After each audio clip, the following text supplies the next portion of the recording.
We came in this morning. I flew into Abuja this morning. Israel had flown in yesterday to honor the invitation extended to him by the Nigerian police, the Force Criminal Intelligence and Investigation Department, pursuant to a petition filed by Apostle Suleiman, who is the founder of the Omega Fire Ministries. I came in with my clients, and I said we got in here past 10.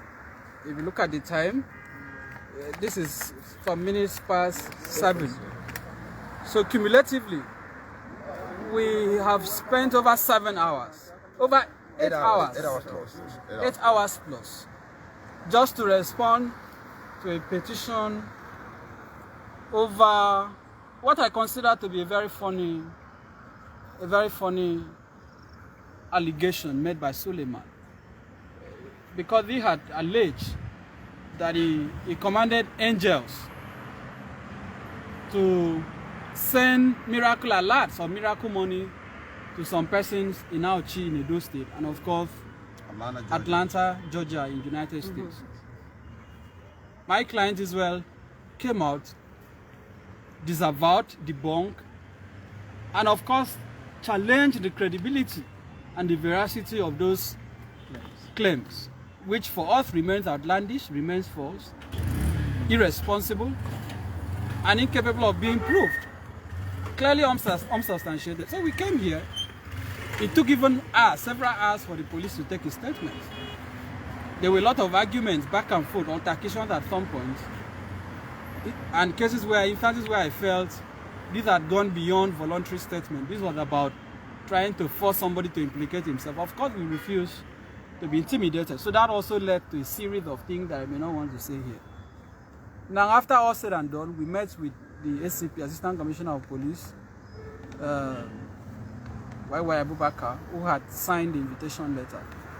And he expressed his opinion about the case, which I disagree with, but I respect his opinion, because as I said, that is his opinion. Whether Israel has committed an offense or not will be for the court to determine.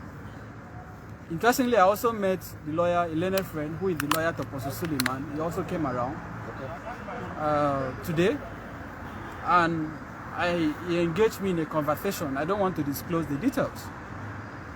After we had finished all that marathon hours of discussion, I had expected that the police, given that Israel came voluntarily, will release him and ask him to come back, because he honored the invitation.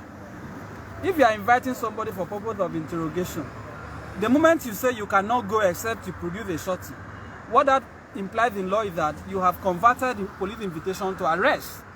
The moment a suspect can no longer live at his own will, by his own volition, that is no longer within the realm of invitation. That is now an arrest. So the implication is that Israel Balogun has been arrested by the police. He's currently in their cell. He's not coming out, obviously, tonight because of what looks like very stringent and difficult bail conditions. They requested for 2 shorties. They said one has to be a level 14 civil servant who should present either his letter of last promotion or a letter of introduction. Of course, we brought a level 13 and we appealed to them, and they agreed to take the person. But somehow, because of the time, we couldn't get the original copy of his letter of last promotion. But we presented the photocopy, and even his ID card, he was willing to drop them, a federal civil servant. But they insisted again that he must also, in addition to letter of last promotion, present his ID card and also present letter of introduction, which are clearly outside the bail form that my clients fill. Again, there was also a requirement that there should be a second shorty who should be a business person and have either certificate of occupancy, C of O, or certificate of incorporation of a company. We brought a retired civil servant with certificate of occupancy. With even original copy, the police refused to release Israel, insisting that they must produce a civil servant. What is the offense? They're talking about defamation. They're talking about alleged cyber stalking. I don't believe those are matters that should warrant such stringent conditions that are peculiar to capital offenses like murder, kidnapping, terrorism, and so on. So for me, this is just, again, an attempt by somebody who feels he has money, somebody who feels he has power, to press a Nigerian that he feels is vulnerable. But our message to Apostle Suleiman is clear and simple. We are not going to back down. We are not going to be intimidated. We are not going to allow you to put us in a situation that will make you continue to harass other citizens. So we will come back tomorrow hoping that the police will release him, hoping that those conditions will be reconsidered or alternatively met. But for the purpose of today, this is where we are. Everyone is in custody. And we hope that the police as an institution will also think about the dent, the damage that this singular case will do to the police as an institution and to Nigeria as a country. Because what can be more scandalous?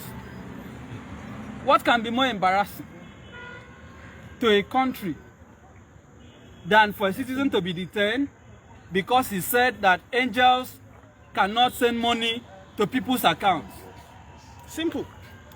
So the angels, I came to the police station, I have not seen any of the angels. No angels. No angels. I haven't seen any of those who received the alert. We are still waiting for the angels to show up. Yes. Because Suleiman must produce those angels. Yes. On no account will we relinquish on that demand. Yes. He has to produce those angels. Those persons will come. We will subpoena their banks to see their statements so that we will know from which bank of heaven these monies came from. This is the kind of madness that we see in this country. And because impunity has taken over the fabric of Nigeria, people like Suleiman continue to use the police to hunt private citizens.